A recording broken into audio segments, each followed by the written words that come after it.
Hi, don't give up. Don't give up. The beginning is always the hardest. Today is 3rd of July 2022. Let us have a quick discussion of all these important topics. This is Telegram quiz. Every day in the morning, we are having 5 such questions in our Telegram channel. Join. Then this is quiz number 63, Geography. The channel separating the Andaman Island from the Nicobar Island is known as 10-degree channel. Then rivers arrange करना था. Rivers थी Amarkantak region, peninsular India. Answer है सोन, महानदी और नर्मदा. रांची जो है ये nearest है tropic of cancer से. और अगर इन हिल्स को हम वेस्ट टू ईस्ट अरेंज करेंगे सो आंसर होगा Mahadev hills, Maikal hills and Garjat hills. Then Rann of Kutch में लूनी रिवर ड्रेनेज होता है. आज के सवाल है, which of the following is measured by the Lawrence curve? Choose the correct answer in the context of पहल scheme. Disguised unemployment generally means what? Unemployment may result when some workers are temporarily out of work while changing job. Such type of unemployment को हम क्या बोलेंगे? Atal Mission for Rejuvenation and Urban Transformation Amrit is associated with revamping of what? आज की vocabulary है musing. That is a period of reflection or thought. चिंतन मनन करना, meditation. एंट्रीटी का मतलब होता है विनती करना, एन अर्नेस्ट और हम्बल रिक्वेस्ट. एलिजियंस का मतलब होता है आप निष्ठा दिखा रहे हैं, लॉयल्टी है, फेथफुलनेस है, फिडेलिटी है. बीरीव्ड मतलब वंचित करना.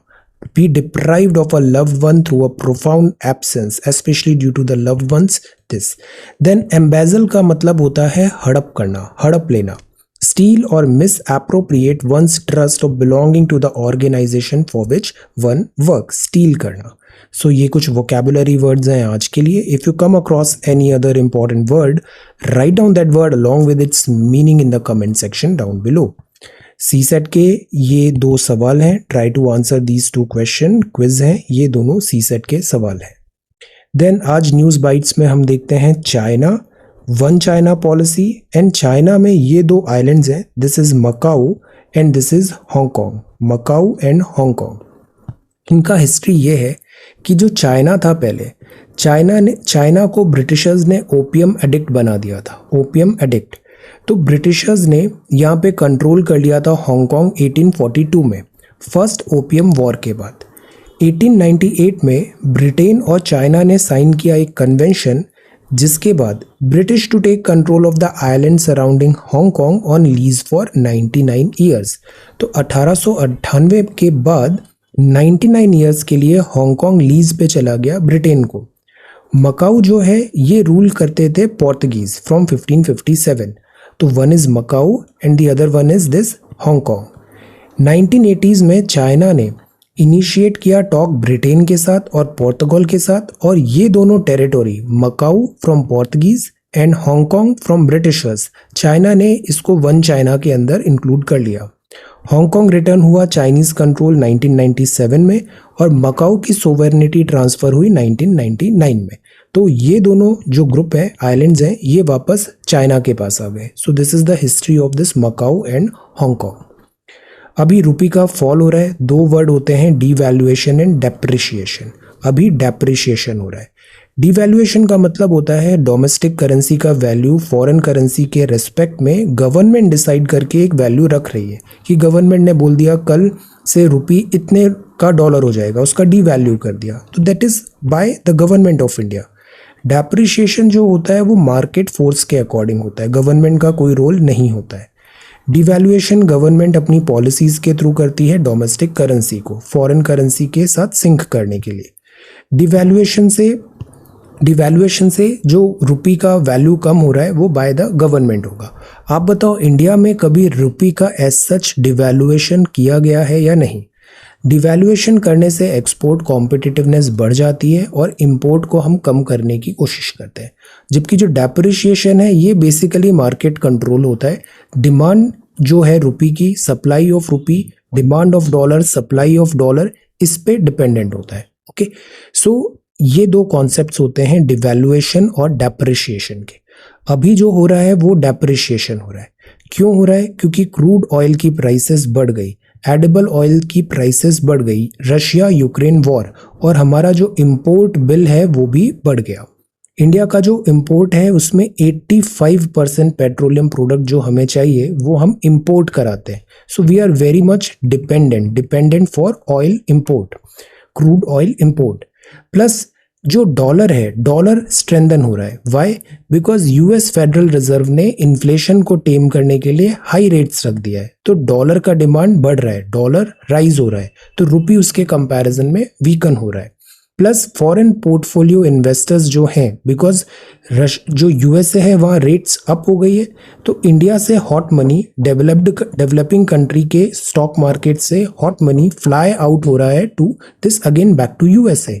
सो फॉरेन पोर्टफोलियो इन्वेस्टर्स पैसा बाहर निकाल रहे हैं, बॉन्ड यील्ड भी बढ़ गई है, रिस्क रिसेशन का भी है यूएस में, तो सब सेफ करेंसी की तरफ बढ़ रहे हैं और डॉलर और येलो मेटल गोल्ड स्ट्रांग हो रहा है। तो 33 बिलियन एफपीआई निकल चुका है, करंट अकाउंट डेफिसिट है, इन्फ्लेशन भी है, तो रुपी इन टोटलिटी में वीकन हुआ। इससे क्या होता है? रुपी वीकन होता है तो आरबीआई उस वीकनिंग को, रुपी के वीकनिंग को स्मूदन आउट करने की कोशिश करती है, और फॉरेक्स रिजर्व जो है वहां से पैसे निकाल के बफर बनाया जाता है, डॉलर सेल किए जाते हैं, तो हमारा फॉरेक्स रिजर्व जो है वो कम हो गया। डेफिसिट फर्दर होगा तो करंट अकाउंट डेफिसिट में प्रॉब्लम होगा, बैलेंस ऑफ पेमेंट में भी प्रॉब्लम होगा। ऑल्दो रुपी डेप्रिशिएट होगा तो एक्सपोर्ट कॉम्पिटिटिवनेस बढ़ जाएगी, इंपोर्ट जो है वो खराब होगा, इंपोर्ट महंगा हो जाएगा। अब इसके लिए गवर्नमेंट क्या कर रही है? कस्टम ड्यूटी जैसे गोल्ड पे लगा दिया है, एविएशन टर्बाइन फ्यूल पे लगा दिया है, और आरबीआई भी इन्फ्लेशन को टेम करने के लिए रेट्स में हाइक कर रहा है। सो ये 3 टॉपिक्स हैं, हांगकांग, मकाऊ, डिवैल्यूएशन, डेप्रिशिएशन, और this is about rupee. Now let us come to the Hindu newspaper. आज संडे है, एडिटोरियल नहीं आते हैं, this is the Hindu. Regarding your comments, previous video 2nd of July में, so this is really good, you all are working so hard, putting so much of efforts, this is really good। ये जो interest develop हो रहा है आपका interest studies में, और आप बहुत सारी पैरिफेरल नॉलेज भी गेन कर रहे हैं, this is going to help you a lot. ये डिसाइडिंग फैक्टर होगा, प्रोएक्टिवनेस, एंथुजियाज्म, ओके, ये डिफरेंशिएट करता है स्टूडेंट्स में। तो स्टूडेंट्स जो प्रोएक्टिव हैं, इंटरेस्ट दे रहे हैं, they are going to get benefited, so we all have to be like proactive, okay. So Sameer, this is really good. See कितने सारे एक्स्ट्रा पॉइंट्स यहाँ पे अच्छे से देखें। Then vocabulary, Sapna, excellent work. Then this is very good Sapna, this is really good. Herbivore, direct text, see कितने अच्छे से ये सारा बताया। This is Ram sir sites and this quiz के आंसर्स भी। Ram Naresh is excellent, 10 degree channel, and Sameer fresh water, very good. ये different types of lake है। अब इसी से प्रीलिम्स में एक सवाल आया था कि इनमें से कौन सी आर्टिफिशियल लेक है, कौन सी टेक्टोनिक लेक है, like that. Then Ram Naresh, this is good. Kirti, once again really good with time stamp सारे आंसर्स। अब डायरेक्ट इनडायरेक्ट कितना अच्छे से बताया विद एग्जाम्पल।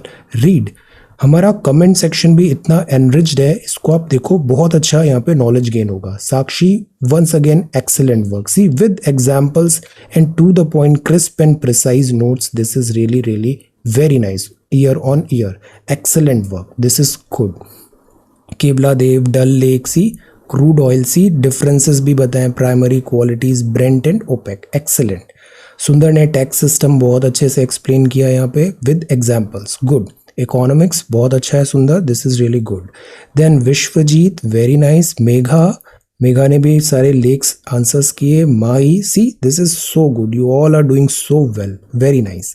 गायन, then this is Sameer, Ajay, Neha, and this is Megha, Sundar, Raj, very good, very nice. See सारे answers यहाँ पे करेक्टली दिए, तो we are learning so many additional points as well.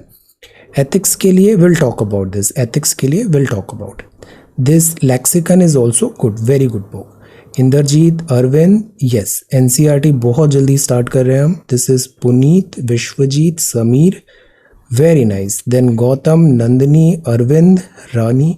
Prelims के लिए कोई क्लासेस अटेंड करने के लिए ऐप नहीं चाहिए, it's a simple Google Meet link, वो वेब ब्राउजर से भी ओपन हो जाएगा, okay, do not worry. Then this is very nice, very good. So now let us come to the Hindu newspaper. कल से इकोनॉमिक्स स्टार्ट होगी, ये प्रीलिम्स बैच में होगा। इसका टाइमिंग और कैलेंडर स्केड्यूल वगैरह मैं रात तक आपको बताता हूँ। ओके, प्रीलिम्स बैच में इकोनॉमिक्स कल से स्टार्ट होगी। ओके, दिस इज 1111 2023 कोर्स, इसमें ये सारी चीज़ें इंक्लूडेड है।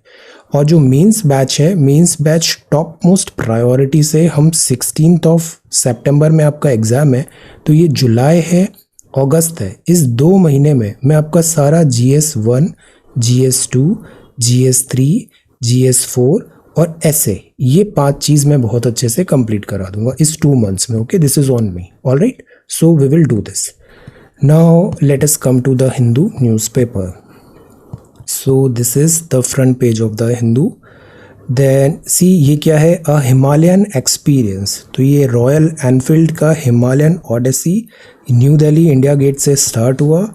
काफ़ी एंथुजियास्ट होते हैं रॉयल एनफील्ड के राइडर्स, और ये ऐसे पूरा ट्रैवल करेंगे 18 डेज में मोटरसाइकिल से इतना distance. Okay, then so this is the front page of the Hindu.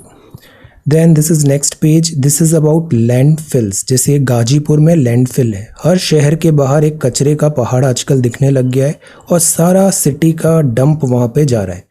अब इसका कैसे हम इसको क्लीन करें, इसको रिसाइकल कैसे करें, रीयूज़ कैसे करें, बिकॉज यहाँ पर पॉल्यूशन भी हो रहा है। कई बार फायर हो जाता है तो उससे एयर पॉल्यूशन होता है, प्लस टॉक्सिक इसमें मटेरियल होता है, तो अगेन वो पॉल्यूटिंग होता है। रेन्स अभी आ रही है तो ये बह के मेन स्ट्रीम में मिल जाएगा इसका कचरा, तो अगेन वाटर बॉडीज भी पॉल्यूट होगी। So disposal of such type of this landfill कचरे के पहाड़ is the top most priority. तो दिस इज दैट। यहाँ पर LG दिल्ली ने कहा वाटर लॉगिंग। तो बड़े शहरों में 2 प्रॉब्लम होती है सबसे ज़्यादा, अर्बन प्लानिंग में हम पढ़ते हैं। एक तो ये देखा वेस्ट डिस्पोजल, इसका एग्जाम्पल ज़रूर मेंशन करिए, waste disposal, Ghazipur landfill etcetera. दूसरा होता है वाटर लॉगिंग, पानी का भराव, बिकॉज निकासी जो होना है वहाँ पे एनक्रोचमेंट हो गया है, तो दैट इज़ वाई ये वाटर जो है उसका आउटगोइंग नहीं होता, इनकमिंग होता है, आउटगोइंग नहीं होता, और इससे आ जाता है फ्लड, अर्बन फ्लड। तो दिस इज वाटर लॉगिंग। तो बेटर इसमें जो सीवरेज है उसको हम बेटर वापस रिवैम्प करें, बेटर प्लानिंग करें, जो एनक्रोचमेंट्स हैं उसको क्लीन करें, सो दैट वाटर क्लियर हो पाए, शहर में भरे नहीं। वाटर लॉगिंग से होती है diseases, specially malaria, because stagnant water stinks. Excellent breeding ground होता है ये मॉस्किटोज का, and several other diseases as well. Then this is next page, or this is next page, then this is next page. Now look at this. This is solar power. ये क्या है? ये है salt production कहाँ हो रहा है? तमिलनाडु में। ड्राई वेदर, तो वर्कर ये सॉल्ट पैन है near this Ramanathapuram district on Saturday. Salt pan. एक सांभर की लेक भी है, सांभर लेक से भी सॉल्ट प्रोडक्शन होता है, सॉल्ट प्रोडक्शन सांभर। तो कोस्टल जो है समुद्र वहाँ से तो है ही, साथ ही साथ राजस्थान की जैसे सांभर की लेक है, यहाँ से भी नमक मिलता है। दांडी यात्रा, सॉल्ट सत्याग्रह क्या था बताइए? और गांधी जी ने सॉल्ट ही क्यों चूज किया? ब्रिटिशर्स की जो पॉलिसीज थी उसको अपोज करने के लिए। So this is solar power. After a dull June Kerala to witness subdued rain in July 2। अब मॉनसून में प्रॉब्लम ये आ रहा है, टेम्पोरल और स्पेटियल पैटर्न डिस्टर्ब हो गया है। टेम्पोरल मतलब टाइम, कभी जुलाई में बारिश होनी चाहिए, जून जुलाई में बारिश नहीं हो रही है, जुलाई में भी नहीं हो रही है, ये बारिश से सितंबर में होगी, तो टाइम मिसमैनेजमेंट हो रहा है।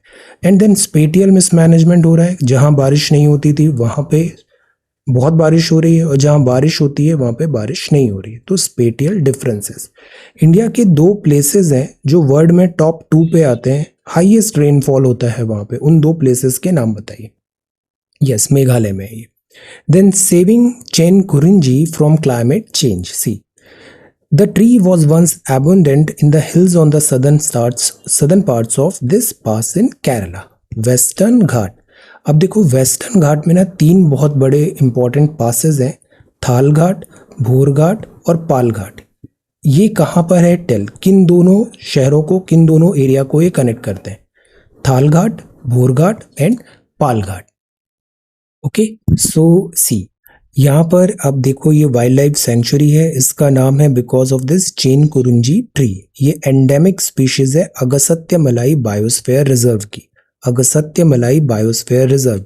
इंडिया में एक man and this biosphere programme है, मैन MAB प्रोग्राम है। MAB में क्या है, जो कुछ इंपॉर्टेंट बायोस्फीयर्स हैं इसको वर्ल्ड नेटवर्क से कनेक्ट किया गया है। तो आप ये बताओ इंडिया में कितने बायोस्फीयर्स हैं, टोटल बायोस्फीयर्स, और उनमें से कितने मैन एंड बायोस्फीयर प्रोग्राम के अंदर रजिस्टर्ड है। ये है अगस्त्यमलाई बायोस्फीयर रिजर्व। ओके, तो यहाँ पर ये स्पीशीज मिलती है। अगेन प्रॉब्लम सेम है, स्पीशीज जो है इसका डिफॉरेस्टेशन हो रहा है और इसका नंबर्स कम हो रहे हैं। So that is why efforts हैं कि इन स्पीशीज को, इन ट्री स्पीशीज को हम कंजर्व करें, बिकॉज इसकी मेडिसिनल वैल्यू भी काफ़ी ज़्यादा है। ट्रेडिशनल वैल्यू है, मेडिसिनल वैल्यू है। ये ब्लड प्रेशर लो करने में हेल्प होता है और आर्थराइटिस का भी ट्रीटमेंट करती है। So that is why we are trying to conserve this species. Wild life sanctuary in Kerala's Kollam district.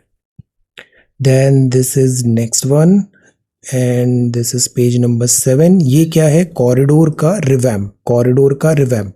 Construction work चल रहा है Central Vista redevelopment project India Gate में। तो ये इंडिया गेट है, इंडिया गेट से राष्ट्रपति भवन है, ये सेंट्रल विस्टा है, ब्यूटीफुल व्यू है, और यहाँ पर रिवैम्प हो रहा है India gate to Rashtrapati Bhavan. ये जो इंडिया गेट है इसकी क्या हिस्ट्री है, इंडिया गेट क्यों बनाया गया। ऐसे ही एक है Gateway of India. Gateway of India कहाँ पर है और ये क्यों बनाया गया। India Gate and Gateway of India, these are two different things. India Gate and Gateway of India, ये कहाँ पर है, India Gate New Delhi, where is Gateway of India, and इसको कंस्ट्रक्शन करने का पर्पज क्या था। तो this is corridor revamp. Then US body, then this is north east needs international routes। C north east में बारिश बहुत ज़्यादा है और यहाँ एनवायरनमेंट जो है, इकोलॉजी है, वो फ्रेजाइल भी है, फ्रेजाइल भी है। सो जब सच टाइप ऑफ बारिश होती है, फ्लड्स टाइप सिचुएशन आती है, तो अक्सर connectivity with rest of India यहाँ पर ब्रेक हो जाता है, यहाँ पे ब्रेकेजेस लग जाते हैं। जैसे बारिश से देखो ये रोड बह गई तो कनेक्टिविटी स्टॉप हो गई। यहाँ पर एक जो नैरो कॉरिडोर है, सिलीगुड़ी कॉरिडोर, जिसको चिकन कॉरिडोर भी बोलते हैं, ये नॉर्थ ईस्ट को कनेक्ट करता है from this rest of the India. So यहाँ कनेक्टिविटी के बेटर ऑप्शंस हमें चाहिए। इसके लिए जो बांग्लादेश है उसका कोऑपरेशन इंपॉर्टेंट होता है। तो प्रोलॉन्ग डिसरप्शन है रोड एंड रेल ट्रांसपोर्ट का major part of North East India में because of floods and landslides. तो वापस डिमांड ये आ रही है कि हमें बेटर कनेक्टिविटी के ऑप्शन चाहिए रेस्ट ऑफ द कंट्री के साथ, North East and rest of the country. तो इसके लिए बांग्लादेश इंपॉर्टेंट प्लेयर है। बाकी यहाँ पे जैसे बराक वैली है, अभी असम में हमने फ्लड्स देखे, ऑलमोस्ट हर स्टेट में, मणिपुर, मिजोरम, त्रिपुरा, आप देखना फ्लड्स एक बहुत कॉमन यहाँ पे दिस थीम है। तो मेघालय जैसे यहाँ पर है, मेघालय से भी कनेक्टिविटी ब्रेक हो रहा है। So the idea is we need such type of cooperation from Bangladesh, कि बांग्लादेश के थ्रू हम नॉर्थ ईस्ट में एक्सेस के नए रूट्स फाइंड कर पाए। जैसे एक मैत्री ब्रिज है, ये फेनी रिवर पे है, ये साबरूम इन त्रिपुरा को रामगढ़ इन बांग्लादेश कनेक्ट करता है, और एफर्ट्स हैं कि यहाँ पे रेलवे लाइन भी बना है साबरूम तक। दूसरी रेलवे लाइन है Agartala to Akhaura in Bangladesh. So the idea is Bangladesh के थ्रू अगर नॉर्थ ईस्ट की कनेक्टिविटी कन्वीनियंटली हम बना पाए तो इससे ग्रोथ, डेवलपमेंट एंड एक्सेस जो है नॉर्थ ईस्ट का वो काफ़ी बेटर हो सकता है। मिजोरम, मणिपुर, बराक वैली, दीमा, ये सब बेटर सर्व हो पाएंगे by this new railway connectivity. तो रेलवे कनेक्टिविटी तो है ही, साथ ही साथ जो नेशनल वाटरवे है, नेशनल वाटरवे नंबर 1 जो आ रहा है हल्दिया तक, इसको भी एक्सटेंड करके हम NW2 तक कनेक्ट करें वाया बांग्लादेश। सेकंड जो सी है, सी के थ्रू भी हम यहाँ पे एक्सेस लेने की कोशिश करें नॉर्थ ईस्ट का, त्रिपुरा एंड दिस जो बांग्लादेश का पोर्ट है, बांग्लादेश के पोर्ट से हम नॉर्थ ईस्ट बड़े इजीली यहाँ पे कनेक्ट कर सकते हैं, Chittagong port etcetera. So the idea is कि हम कनेक्टिविटी के नए दिस रूट्स ढूंढे to connect North East with rest of India, और ये रूट्स वाया बांग्लादेश भी पॉसिबल हमें देखना चाहिए, international routes. Then restoring the sun temples exquisite carving. अब ये sun temple is very very beautiful, UPSC में कई बार पूछा है सन टेम्पल, एक बार मोधेरा सन टेम्पल भी आया था। ये जो सन टेम्पल है ये कोणार्क सन टेम्पल है, ओडिशा का, ओडिशा। अब यहाँ पे रथ यात्रा भी चल रही है, तो northern side of this Jagmohan assembly hall है, वर्ल्ड हेरिटेज साइट भी है। अब ये जो रथ है ना, रथ क्यों बोलते हैं? सन ऐसा माना जाता है कि वो एक रथ में ऐसे घूम रहे हैं। तो ये जो टेम्पल है ना, ये ऐसे पूरा चैरियट की तरह बना हुआ है, सन टेम्पल रथ की तरह। तो यहाँ जो व्हील्स वगैरह हैं, इसको वापस सेम ग्लोरी पे रिस्टोरेशन करने की बात है, आर्कियोलॉजिकल सर्वे ऑफ इंडिया। तो दिस इज देयर। अब रिस्टोरेशन ऐसा होना चाहिए कि ओरिजिनल कैरेक्टर चेंज नहीं हो उसका। तो यहाँ पे जैसे खोंडालाइट स्टोन्स एटसेट्रा यूज किए जा रहे हैं, मोल्डिंग्स यूज किए जा रहे हैं, and this is archaeological survey of India. ASI को किसने एस्टैब्लिश किया था? आंसर, एस्टैब्लिश किसने किया था? Archaeological survey of India. और इस टाइम पे गवर्नर जनरल ऑफ इंडिया भी कौन थे? तो architectural value. India adds 540 species to faunal database. एक होता है फ्लोरा, एक होता है फोना। फोना फ्लोरा, फ्लोरा मतलब प्लांट्स एटसेट्रा, फोना मतलब होता है एनिमल्स। तो फॉनल डेटाबेस, तो ये जो this is survey of India है, ये इसने 540 स्पीशीज यहाँ पे अभी ऐड किया है। फ्लोरा का भी है, फोना का भी है, reptiles and these all different species यहाँ पे इंक्लूड किया गया है। ओके अब यहाँ दो चीज इंपॉर्टेंट है, एक है बायोडाइवर्सिटी हॉटस्पॉट्स। हमने 4 बायोडाइवर्सिटी हॉटस्पॉट्स कल ही देखे थे, वेस्टर्न घाट्स हो गया, नॉर्थ ईस्ट हो गया। तो ये जो स्पीशीज है, सबसे ज्यादा स्पीशीज वेस्टर्न घाट्स में मिली है और नॉर्थ ईस्टर्न रीजन्स में न्यू स्पीशीज मिली है बिकॉज डाइवर्सिटी। तो this is this okay, this botanical survey of India ने भी यहाँ पे बताया। तो मैक्सिमम जो बायोडाइवर्सिटी है, ये जो 4 बायोडाइवर्सिटी हॉटस्पॉट्स है इंडिया, यहाँ पर बायोडाइवर्सिटी बहुत है और इनका कंजर्वेशन इज रिक्वायर्ड।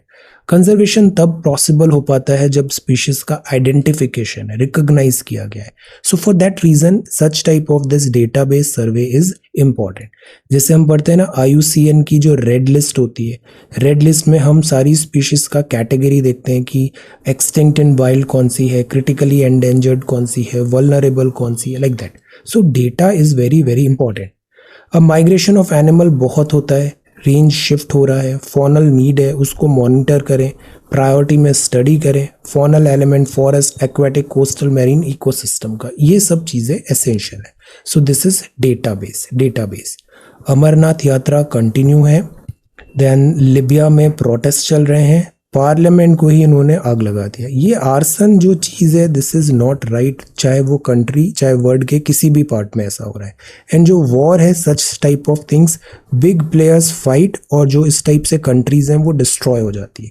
सेम चीज़ हमने इराक में देखा, सेम चीज़ हमने सीरिया में देखा, सेम चीज़ हमने अफगानिस्तान में देखा, अफ्रीका के कुछ नेशंस में देखा, और अभी यूक्रेन में भी सेम स्टोरी रिपीट हो रही है। So this is a lesson. Typhoon and this is Hong Kong. अब देखो ये टाइफून है, टाइफून बेसिकली क्या होता है? These are cyclone. Low pressured system बनता है साइक्लोन। ये जो साइक्लोन है, ये अलग अलग नाम से, सच लो प्रेशर सिस्टम जो है अलग अलग नाम से जाने जाते हैं। जैसे ये टाइफून है, इसके और दूसरे नाम क्या है बताइए? जैसे ऑस्ट्रेलिया में इसको किस नाम से बोलते हैं, इंडिया में क्या नाम है, नॉर्थ अमेरिका में क्या, वेस्ट इंडीज तरफ क्या नाम होगा, like that. So this is typhoon. Typhoon मतलब Hong Kong, China. Then this is earthquake, और चाइना के foreign minister visits Myanmar for talk on Mekong river.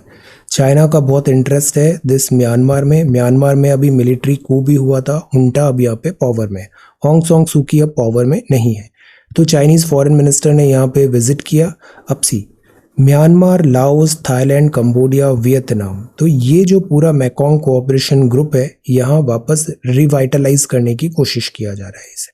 तो चाइनीज इंटरेस्ट, चाइना का इंटरेस्ट बहुत ज़्यादा आ रहा है पॉलिनेशिया, मेलानेशिया, माइक्रोनेशिया में भी। ये स्मॉल आइलैंड्स हैं, पैसिफिक आइलैंड्स हैं ये सारे। Okay, so this is China अभी प्राइमरली बहुत स्ट्रैटेजिकली 2 एरिया में फोकस कर रहा है। एक तो हो गया ओशियन, सी को स्ट्रेंथन कर रहा है, सी में प्रेजेंस चाइना की। जिस स्पीड से चाइनीज वॉरशिप्स बन रही है, वो इवन यूएसए से भी फार अहेड है, वॉरशिप्स, एयरक्राफ्ट कैरियर्स एटसेट्रा। तो हमें बहुत अलर्ट रहना चाहिए सबमरीन्स एटसेट्रा चाइना की प्रोग्रेस पे। This is sea, ocean, because Indian Ocean हमारा बैकयार्ड है और यहाँ पे Indian Navy has to be the strongest. Second, जो चाइना बहुत तेजी से वर्क कर रहा है वो है टेक्नोलॉजी में 5G, और जो नेक्स्ट जनरेशन जैसे न्यू वॉरफेयर है, टेक्नोलॉजी ड्रिवन वॉरफेयर है एट्सेट्रा, डेटा, इसमें चाइना का एक्स्ट्रा ऑर्डिनरी अभी प्रोग्रेस चल रही है। बाकी स्पेस में भी देखो, स्पेस में भी चाइना बहुत अच्छे एफर्ट्स डाल रहा है। So this is that. अब ये साइंस एंड टेक्नोलॉजी है, यहाँ पर है new pathway to regulate nitrate absorption in plants. अब ये नाइट्रेट क्या होता है? नाइट्रेट जो होता है वो प्लांट ग्रोथ के लिए यूजफुल होता है। नाइट्रेट की ज़रूरत प्लांट्स को होती है फॉर हेल्दी ग्रोथ। ये जो नाइट्रेट है प्लांट्स ऑब्जॉर्ब करते हैं from soil. So that is Y हम जो भी फर्टिलाइजर्स डालते हैं उसमें नाइट्रेट काफ़ी ज़्यादा होता है और हम क्या करते हैं, एक्सेस अमाउंट में नाइट्रेट प्रोवाइड करा देते हैं। तो प्लांट्स को जितना एब्जॉर्ब करना है उन्होंने कर लिया, बाकी सब वेस्टेज होगा, पानी में मिलेगा, वाटर बॉडीज में जाएगा और वेस्टेज हो जाएगा और प्लस पॉल्यूशन भी होगा। सो हम मैकेनिज्म ढूंढ रहे हैं कि जो प्लांट्स की एब्जॉर्प्शन है, कम नाइट्रेट हो बट उसको अच्छे से एब्जॉर्ब करे, उसको कैसे रेगुलेट करे, नाइट्रेट एब्जॉर्प्शन। तो प्लांट्स मेनली एब्जॉर्ब करते हैं nitrogen from the soil in the form of nitrates and ammonium. ये एक इंपॉर्टेंट मैक्रो न्यूट्रिएंट है जो क्लोरोफिल, अमीनो एसिड और न्यूक्लिक एसिड के लिए ज़रूरी होता है। Then there is need to regulate and optimise nitrogen intake in plants so that जो एक्सेस नाइट्रोजन है वो डंप नहीं हो जाए सॉइल एंड वाटर में। तो इसके लिए हार्मोन है ऑक्सिन, वेल डेवलप्ड ये रूट में बनाएगा और नाइट्रेट एब्जॉर्प्शन बेटर होगा। ऑल्टरनेट पाथवे है कि हम इसमें आरएनए स्विच करें और कुछ चेंजेस लेके आए प्लांट्स में। Okay, so the idea is हमें रेगुलेट करना है नाइट्रेट एब्जॉर्प्शन। रूट्स के थ्रू नाइट्रेट एब्जॉर्ब होता है, इसको टिंकर करने की यहाँ पे कोशिश की जा रही है, प्लांट्स का नाइट्रेट एब्जॉर्प्शन। और नाइट्रेट इंपॉर्टेंट मैक्रोन्यूट्रिएंट है chlorophyll, amino acid and nucleic acid के लिए। Okay, so this is nitrate absorption in plants. अब ये है चाइल्ड हेपाटाइटिस। हेपाटाइटिस जो है, हेपाटाइटिस पिछले कुछ टाइम से बहुत देखने को मिल रहा है इवन बच्चों में भी, और ऐसा माना जा रहा है कि it is because of side effect of कोविड-19 adeno virus. Let us see. Then this is smell matter, जो हमारी बॉडी ऑर्डर होता है हर पर्सन का यूनिक होता है, तो this also eight times is like deciding factor कि हमारी लाइकिंग अदर पर्सन का कैसे हो रहा है। Then this is gene activity, यहाँ पर जो एग्जैक्टली सेल टिश्यूज कैसे हैं, तो ट्रांसक्रिप्टोमिक यहाँ पे अलाउ करता है जीन एक्सप्रेशन। एक्चुअली हमारी पूरी बॉडी जो है डीएनए एटसेट्रा बना हुआ है, similar type other life forms का भी है, तो हम जीन जेनेटिक एनालिसिस यहाँ पे करके देख रहे हैं सो दैट हम उसको कैसे वो बेटर कम्युनिकेट कर पाएगी स्पीशीज, सेल्स कैसे कम्युनिकेट करेंगे, we are trying to find it out. To the moon, NASA जो है ये स्पेसक्राफ्ट अभी न्यूजीलैंड से लॉन्च होगा और ये अगेन लूनर ऑर्बिट में जाएगा और मून को स्टडी करेगा, astronauts. So this is science and technology and ये है India's patent law safeguard under fire. Patent law क्या होता है? पेटेंट मतलब जैसे कंपनी ए है, उसने कोई मेडिसिन बनाई, अब उसने बहुत R&D किया होगा उस मेडिसिन बनाने के लिए, उसको अप्रूवल किया, वर्क किया, टेस्ट किया, पैसे लगे बहुत सारे। अब ये जो मेडिसिन बनी ये कंपनी उस पर पेटेंट कर लेगी, मतलब कोई दूसरा उसको नहीं बना सकता है, वो प्रोसेस जो है वो कंपनी ए के पास रहेगी, तो रेवेन्यू मिलेगा। जैसे अभी वैक्सीनेशन में फाइजर मॉडर्ना ने mRNA वैक्सीनेशन बनाया, पेटेंट कर लिया। मेडिसिन में ऐसा होता है, पेटेंट का भी ड्यूरेशन होता है, से 10 साल, 15 साल, 20 साल। अब इसके बाद वो पेटेंट है वो खत्म हो जाता है और वो मेडिसिन फिर जेनेरिक मेडिसिन बन सकती है। जेनेरिक तो उसमें कोई एक्स्ट्रा रॉयल्टी कंपनी को नहीं मिलेगा और वो चीपर रेट में जेनेरिक मेडिसिन बन पाएगी। तो जैसे इंडिया में भी है दिस जेनेरिक मेडिसिन का औषधालय है, जेनेरिक मेडिसिन प्रोवाइड की जाती है, वहाँ पे सस्ती पड़ती है ये, और इसका मैन्युफैक्चरिंग भी बहुत स्पीड से हम कर सकते हैं। अब बात ये होती है कि कंपनीज क्या करती है, एवरग्रीनिंग करती है। एक मेडिसिन बनाया, उसमें थोड़ा सा चेंज करके एक दूसरा नया मेडिसिन के नाम से उसको फ्लोट करा दिया जाता है और पेटेंट बार बार बना रहता है ड्यूरेशन कंप्लीट होने के बाद भी। इसको बोलते हैं एवरग्रीनिंग। तो देखो इंडियन पेटेंट जो ऑफिसेज है, इंडियन पेटेंट जो देखें तो अक्सर इंडिया में ये भी होता है कि जैसे गवर्नमेंट बोल सकती है अगर कोई पब्लिक इमरजेंसी की मेडिसिन है, ड्रग है, उसको हम लाइक प्रोडक्शन करने के लिए एनफोर्स भी कर सकती है, पेटेंट को ओवर रूल भी कर सकते हैं। इंडियन जो पेटेंट ऑफिस है can negatively impact generic competition supply world wide, availability of affordable medicine impact हो सकती है। क्यों? बिकॉज अभी एक नया चेंज आया है इसमें। सी, 2005 में law makers of all political parties amended patent law to ensure Indian Patent Office did not grant monopoly on all science or for compounds already in the public domain। मतलब हम जो ऑलरेडी है public domain में compounds medicine है उस पे हम patent further issue नहीं कर रहे हैं, ग्रांट नहीं होगा, और जो मोनोपोली है उसको हम अवॉइड करने की कोशिश करेंगे। 2005 में ये अमेंडमेंट आया पेटेंट लॉ में। एवरग्रीनिंग जो है ये कॉमन अब्यूजिव पेटेंटिंग प्रैक्टिस होती है। इसमें भी कंपनीज कोशिश करती है कि मोनोपोली पेटेंट उनका बना रहे। तो इसमें क्या होता है, एवरग्रीनिंग को रोकने के लिए उसका एक वेरिफिकेशन होता है, उसकी एक जांच होती है, एक नोटिस पीरियड देना होता है। तो amended patent law allowed any person to file a pre grant opposition any time before the patent office decides to grant और रिजेक्ट अ पेटेंट एप्लीकेशन। तो मतलब कंपनी ए है, उसने एक प्री ग्रांट अपोजिशन निकाला, फाइल किया, तो इसमें एक ड्यूरेशन रहता है, उस ड्यूरेशन को इन्होंने कम कर दिया। जैसे एक कंपनी ए है, उसको एवरग्रीनिंग करनी है पर्टिकुलर मेडिसिन की। एवरग्रीनिंग का जो है उसके पहले एक नोटिस आ सकता है जो पेटेंट को एग्जामिन करेंगे। तो bring this to the notice of the patent examiner.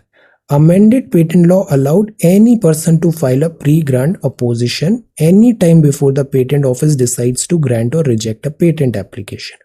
तो जो कंपनी एवरग्रीनिंग करने की कोशिश कर रही है उस पे आप यहाँ पे ऑब्जेक्शन वगैरह भी लगा सकते हो। अब इसमें जो विंडो थी पहले ज़्यादा थी और ये विंडो अब कम कर दी गई है 6 महीने। तो चैलेंज करने का जो ड्यूरेशन है वो कम हो गया है।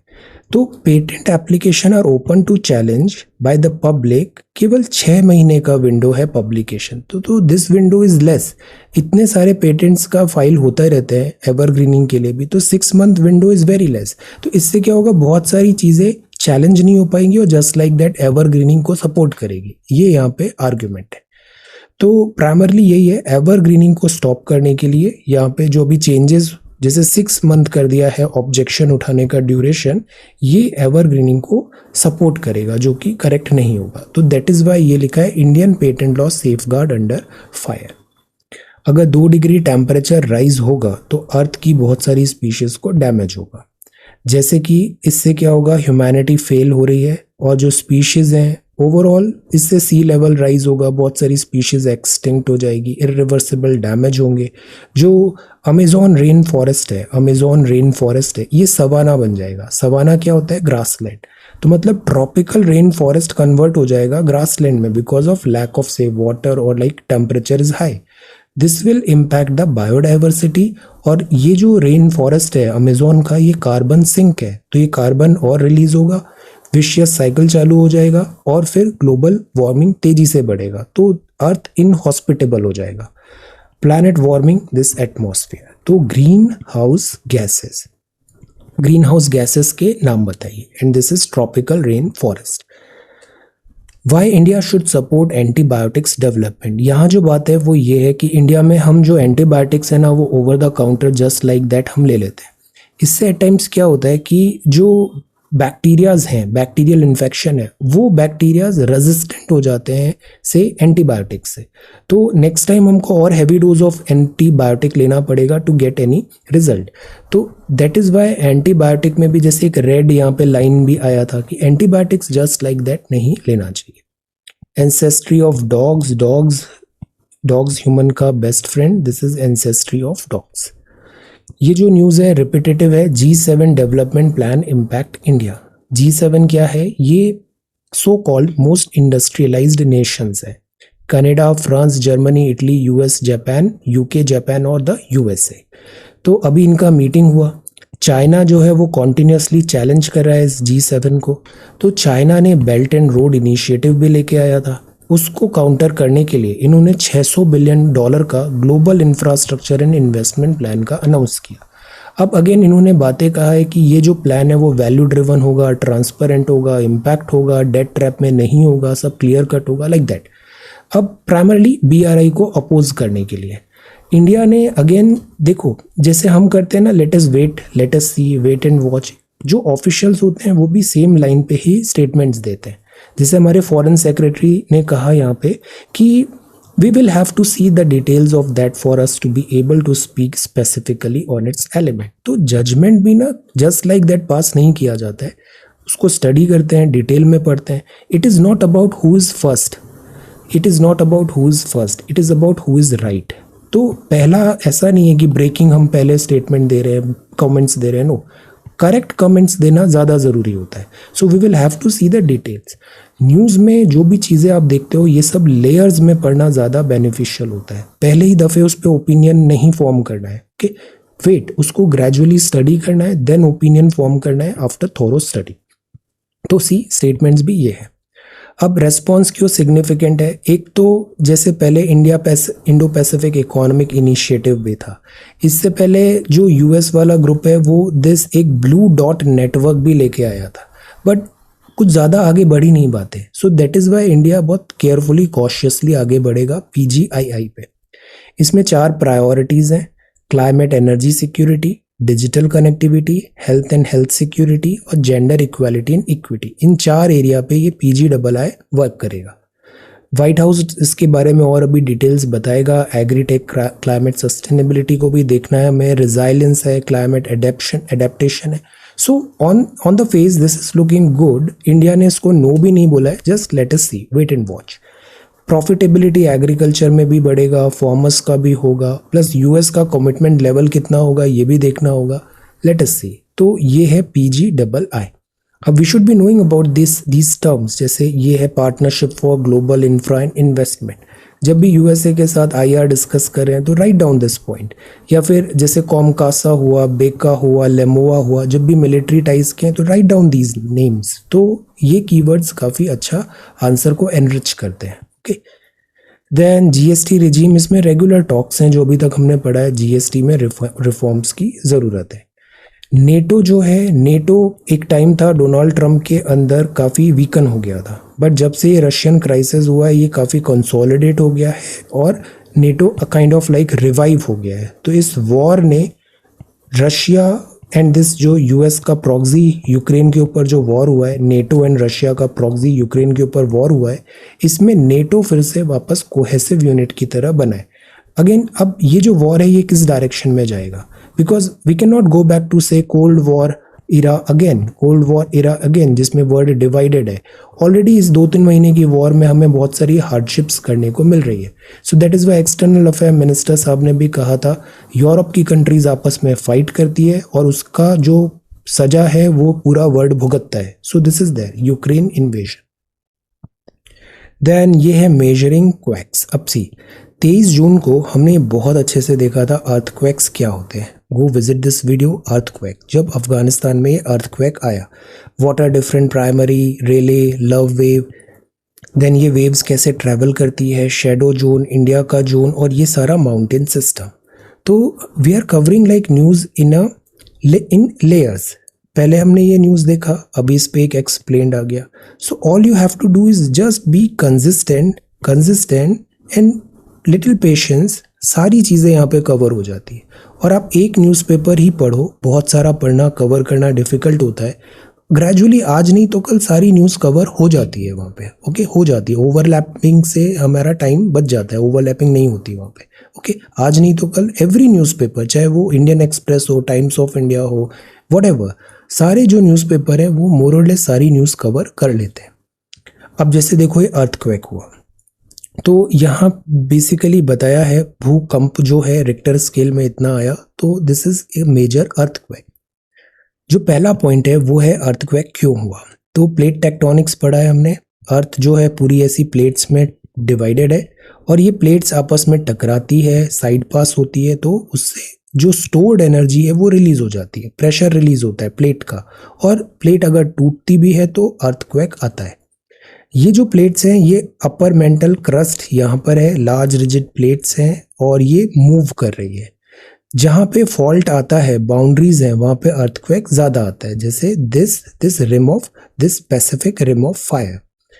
पॉइंट इनसाइड द अर्थ जहाँ पे रप्चर होता है प्लेट का उसको बोलते हैं फोकस या हाइपोसेंटर, और जो जस्ट उसके ऊपर होता है उसको बोलते हैं इपीसेंटर. जैसे देखो यहाँ पे देखा था हमने, ये क्या है फोकस और इसके जस्ट ऊपर क्या है इपीसेंटर.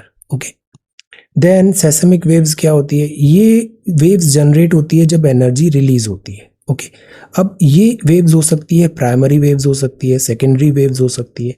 तो ये वेव्स रिलीज होती है, एनर्जी को ये आगे कैरी करती है। हीट एनर्जी भी रिलीज होता है, एनर्जी इलास्टिक वेव्स की तरह रिलीज होती है। तो ये जो वेव्स हैं ये यहाँ से जनरेट हो रही है, यहाँ से फिर ऐसे प्राइमरी वेव आया, फिर सरफेस पे आके अलग डिफरेंट रेले एंड लवले वेव में कन्वर्ट हो जाएगी। तो ये जो वेव्स हैं इनको स्टडी करके हम अर्थ के इंटीरियर को समझ पाते हैं। अर्थक्वेक जो होता है, सेस्मोग्राफ एक नेटवर्क होता है, seismic situation stations all over the world है। ये जब भी अर्थ हिलती है, भूकंप आता है, तो उसको नोट कर लेते हैं। तो 120 साल की हिस्ट्री में सेंसर्स हमने लगाए हैं, विद इन 5 to 10 मिनट हमें पता चल जाता है कि अर्थक्वेक आया है। तो दिस इज अर्थक्वेक। अब इसमें से ग्राफ बनता है, तो सेस्मोलॉजिस्ट इसको स्टडी करके फाइंड आउट कर लेते हैं कि रिक्टर स्केल में ये किस कैटेगरी का अर्थक्वेक आया है। ये है रिक्टर मैग्नीट्यूड स्केल। ये चार्ल्स एफ रिक्टर ने बनाया था 1935 में। ये लॉगरिदमिक होती है, जैसे रिक्टर 7 और रिक्टर 8 में 1 का डिफरेंस नहीं है, 10 का डिफरेंस है, 10 टाइम्स बढ़ते जा रहा है। तो this is Richter scale. Seismograph होता है, वेव्स मेजर की जाती है सेस्मोग्राफ में। इंस्ट्रूमेंट होता है सेस्मोग्राफ। फिर इसके बाद डेसिमल पार्ट है, लॉगरिदमिक। ओके तो इससे इस तरीके से वेव्स जनरेट होती है। तो ये रिक्टर 6 समथिंग, रिक्टर 5 समथिंग ऐसे इसका स्केल का आया है। और एक इंटेंसिटी स्केल भी होती है जो डिस्ट्रक्शन को मेजर करती है, डिस्ट्रक्शन कितना पहुंचा बिकॉज ऑफ अर्थक्वेक। फिर जोन्स डिसाइड होते हैं, तो इंडिया को जैसे 4 जोन में डिवाइड कर रखा है। ये दिस इज 4 जोन्स इंडिया का, 5 4 3 2। जोन 5 ये है दिस जम्मू एंड कश्मीर इधर है, और यहाँ पे कच्छ में, यहाँ पे अर्थक्वेक आने की चांसेस सबसे ज़्यादा है। देन अर्थक्वेक अर्ली वार्निंग हम कैसे पता करें, तो सबसे बड़ी प्रॉब्लम है कि अर्थक्वेक को एक टाइम से पता लगाना बहुत मुश्किल होता है कि कब अर्थक्वेक आने वाला है। मतलब टाइम मतलब 1 घंटे पहले, 2 घंटे पहले, we don't get that time so that we can evacuate. Tsunami में तो टाइम मिलता है बट अर्थक्वेक में नहीं मिलता है, तो इससे डिस्ट्रक्शन ज़्यादा होता है। बट मैपिंग के थ्रू हम ये पता लगा लेते हैं कि किस एरिया में अर्थक्वेक प्रोन है, वहाँ पे अर्थक्वेक आने के चांसेस ज़्यादा है। तो अर्थक्वेक होता है ना, तो ज़मीन हिलती है, तो ज़मीन हिलती है तो ऐसी वेव्स बनती है। जैसे प्राइमरी वेव तो साउंड की तरह चल रही है, कंप्रेशन, रेयरफेक्शन, लाइक दैट।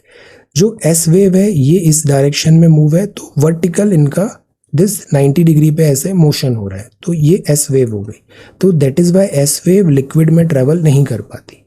ये लव वेव है, ये इस तरीके से मूव करती है सरफेस में, और रेले जो होती है ये रोल करती है। तो ये दोनों वेव्स बहुत डैमेज पहुंचाती है, बिल्डिंग्स वगैरह डिस्ट्रॉय हो जाती है। तो अभी भी स्टडीज हैं कि अर्थक्वेक को डिटेक्ट कर पाए well before time, so that evacuate possible हो यहाँ पे। Okay so this is Q&A। Then यहाँ बैटल ऑफ ब्लैक सी चल रहा है। सी ये सेवेस्टोपोल, क्रीमिया पहले ही एनेक्स हो गया था, अभी ये पूरा यूक्रेन ऐसे रशिया ले लेगा, तो यूक्रेन बन जाएगा लॉक दिस कंट्री, उसका सी का ओपनिंग नहीं होगा, लैंडलॉक्ड कंट्री में कन्वर्ट हो जाएगा। ये ब्लैक सी बहुत इंपॉर्टेंट है for this Russia. Then this is taxpayers facing issues accessing e-filing portal. Then FTA talk Brussels में India and European union. Russia ने सन ऑयल पे दिस टैक्सेस कम कर दिए।